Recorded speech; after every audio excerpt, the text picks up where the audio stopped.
في معلومة حابة أوضحها، إيه هي؟ إن حابي مش هو إتروعة، ونهر النيل مش هو حابي. في فرق كبير ما بينهم.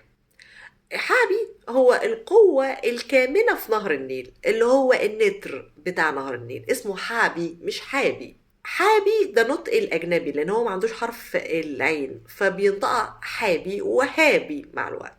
لكن حابي ده النطق الصحيح للإله أو النتر بتاع نهر النيل. اتروعة ده كان اسم نهر النيل في حد ذاته. يعني اترو ده معناه نهر، وعا بمعنى عظيم. فلما انت تقول اتروعة يبقى انت بتقول النهر العظيم.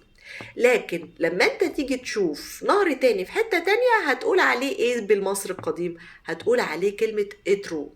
اترو يعني نهر. فنهر النيل كان يتم ذكره على اسم اتروعة.